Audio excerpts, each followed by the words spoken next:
Good afternoon students. आज की class में हम करेंगे विनियोग यानी इन्वेस्टमेंट। विनियोग किसे कहते हैं?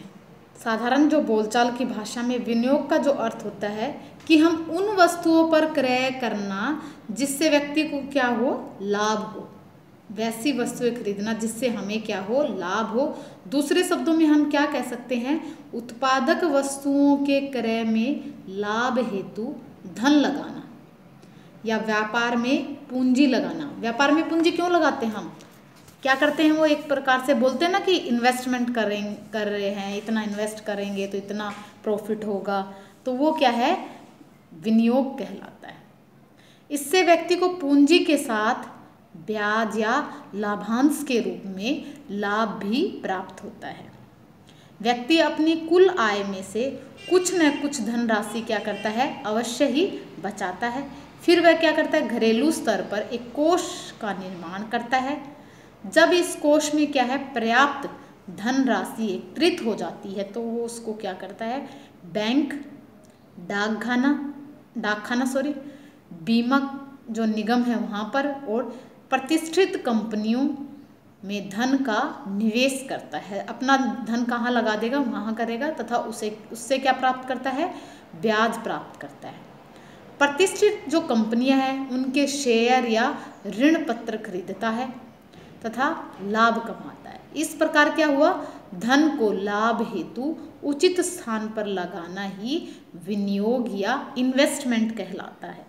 कुछ लोग जमीन जायदाद पर इन्वेस्ट करते हैं, बोलते हैं कि भी मेरे पास पैसा है तो मैं कहाँ इन्वेस्ट करूं, तो वो कहता है कि भी कोई ज़मीन खरीद लेते हैं, खेत है, प्लाट है, तो इस प्रकार से क्या है, मकान खरीद लेते हैं, दुकान ले लेते हैं। तो क्या इस प्रकार से वो है, खरीदने से धन को वो कहाँ लगा देते हैं, वहाँ पर लगाते हैं। तो कुछ लोग कहाँ लगाते हैं, कृषि पर लगा देते हैं कि भी मैं क्या इस प्रकार का, जैसे मौसम्बी का बाग है, नींबू का है और आम के बाग लगाते हैं, जैसे लीची है, चेरी है, इनकी खेती करते हैं। तो वहाँ पर भी वो क्या करते हैं, एक तरह से इन्वेस्टमेंट ही करते हैं ताकि वो क्या कर सके, वहाँ से कुछ लाभ कमा सके।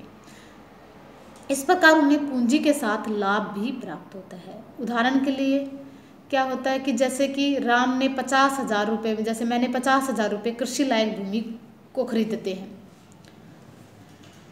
जिससे उसे प्रतिवर्ष क्या होता है, मुझे 10,000 रुपये के अनाज प्राप्त होते हैं, अनाज आ जाता है उससे, अतः 10,000 रुपये उसे लाभ प्राप्त होता है तथा पूंजी 50,000 रुपये कृषि जमीन के रूप में सुरक्षित रखता है।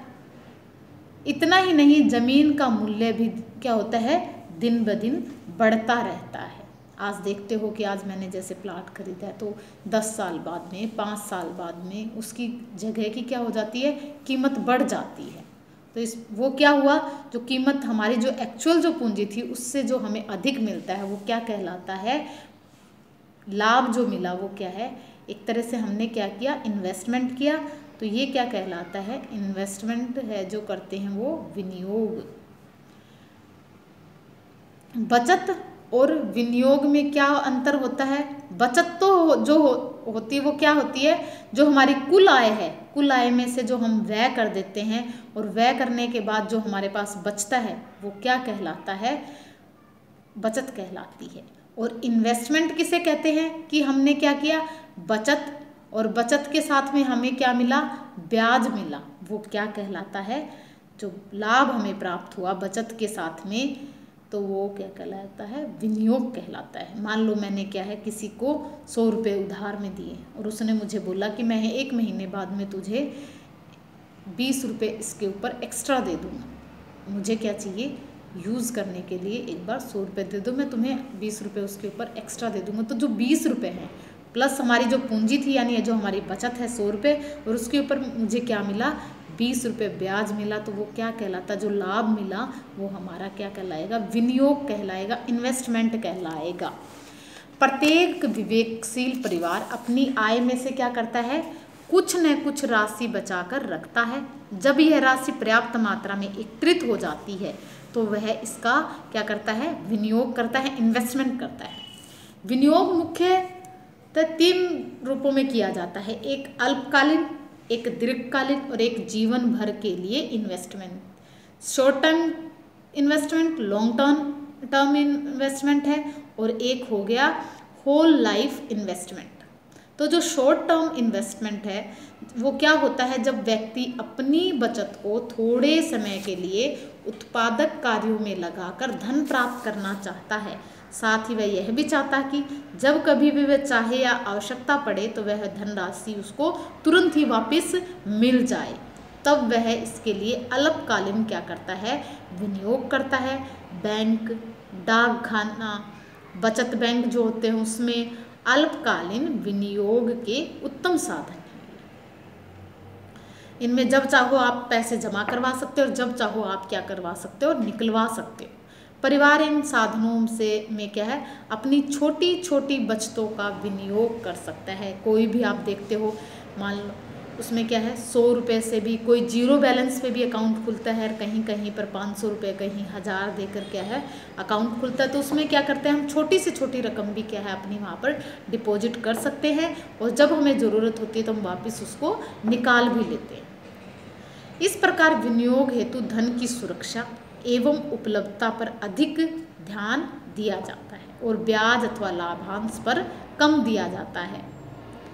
इसमें हमें ब्याज ज़्यादा नहीं मिलता, लेकिन क्या है वो धन को सुरक्षित और हमें जब चाहे मिल जाए उस पर वो ज़्यादा ध्यान देता है। फिर है लॉन्ग टर्म इन्वेस्टमेंट।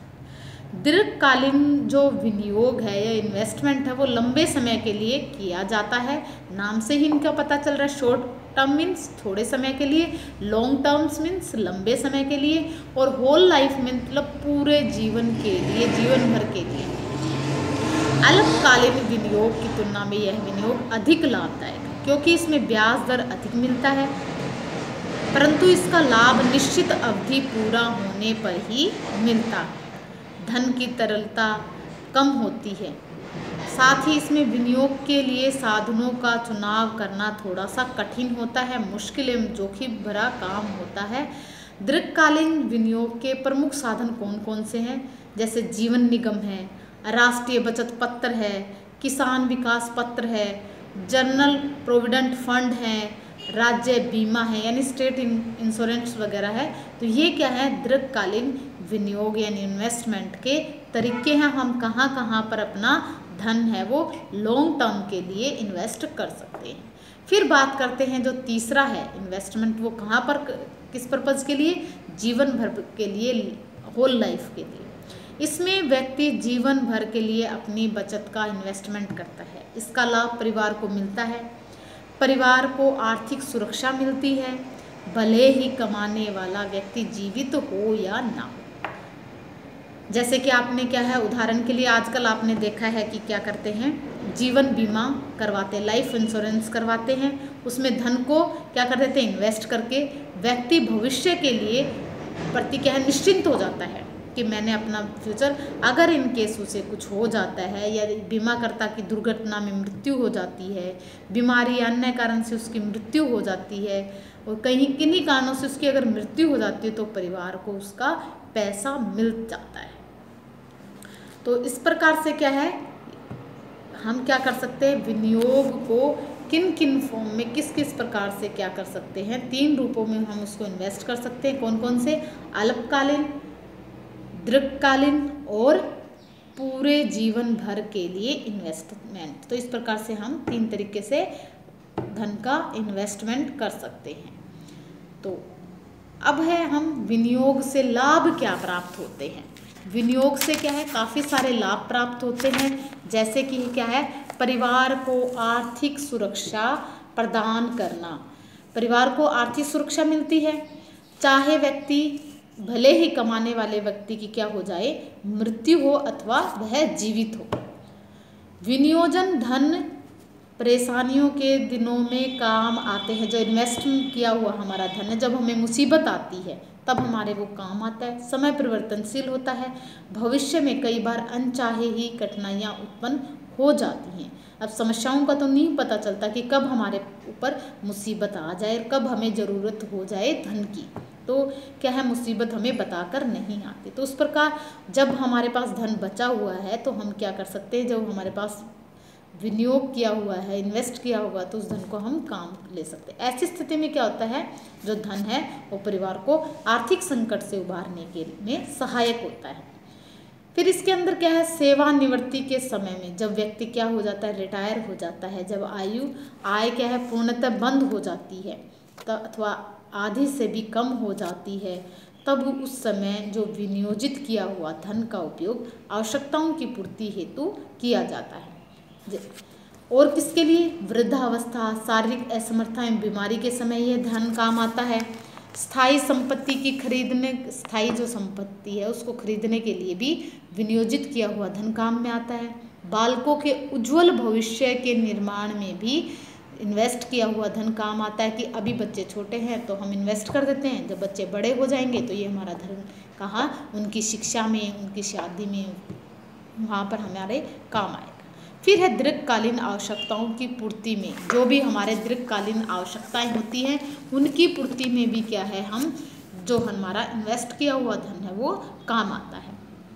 तो हमारे इस प्रकार से क्या है, अगर हम धन को, अगर हमारी पूंजी को हम इन्वेस्ट करते हैं तो वो क्या है, हमारे आने वाले भविष्य के लिए क्या करती है, उसको जो मुश्किलें होती हैं उनसे उबारने में वह हमारा सहयोग प्रदान करता है, उसमें हमारी हेल्प करता है। तो इस प्रकार से हमें भी क्या है, समय टाइम टू टाइम हमें क्या है, बचत करनी चाहिए, और बचत करके धन को कहीं अच्छी जगह पर उसका इन्वेस्टमेंट करना चाहिए, ताकि हमें अधिक से अधिक उससे लाभ प्राप्त हो सके। तो आज के लिए इतना ही, बाकी हम जो हमारा ये टॉपिक है कंटिन्यू है कल की क्लास में करेंगे। Okay bye.